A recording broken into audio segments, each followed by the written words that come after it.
بس انا هقول لك ازاي نفك كارتج النهارده بطريقه بسيطه وسلسه. ده كارتج، كل كارتج بيبقى ليه امان. ده الامان بتاعه بيبقى بنزين اهو. تفكهم بالطريقه دي بالراحه جدا اهو. شد كده طلع معاك الناحيه الثانيه نفس الموضوع بالظبط، مش فيها اي مشكله خالص. يبقى معاك خلاعه وقصافه زي كده عشان تقدر ان انت ايه تفك بكل سهوله وما تبوظش حاجه معاك. الكارتج بيتفك معانا قطعتين، ادي القطعه الرئيسيه اللي فيها الدرام والقطعه اللي فيها الحبر. فك الدرام كده، بس برضه عشان نبقى احنا عارفين الدرام اللي قدامنا ده فيه مشاكل جامده جدا.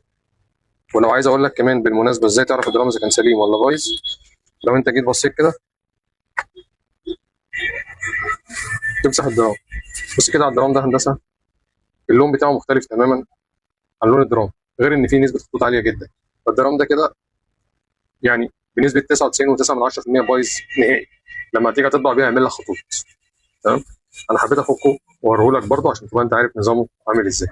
ادي الدرام اهو، اللون بتاعه كمان مختلف وكله مليان خطوط. فالدرام ده كده بايظ. فده هنشتغل برضه عادي عشان برضه اوريك ازاي تفضي العادم بتاع الحبر. فك المسمارين دول،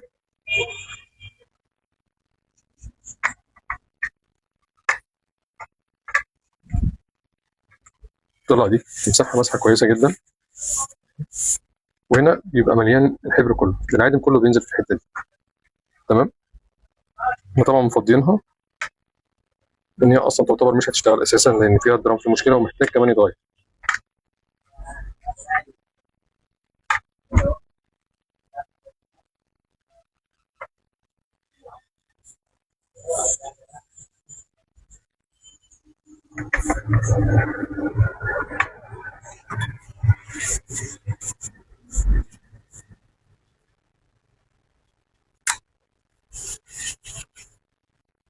اهم حاجه وانا بمسح بالمناديل اخد بالي ان المناديل ما تخرجش مني في اي حاجه.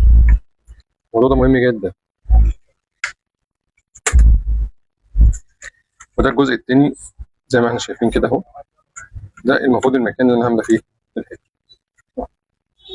تمام. باجي هنا عندي غطا اهو، بفك ده مسمار واحد بس، وانا بفكه لازم ابقى ماسك الايه، برفع دي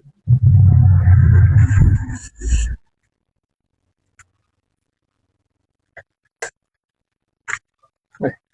ويفضل يكون معايا بلاستيك او ورقه، احنا سواء ده او ده الاثنين بنشتغل بيه.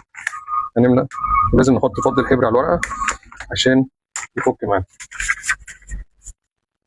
وبنملى بالشكل ده.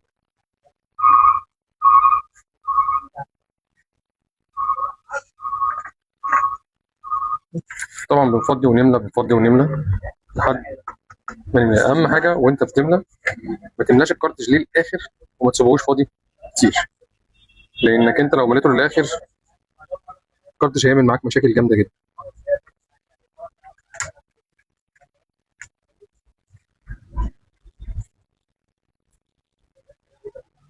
ولا كده يا باشا يا منين عايز بس واسمع معاك حاضر مش عارف.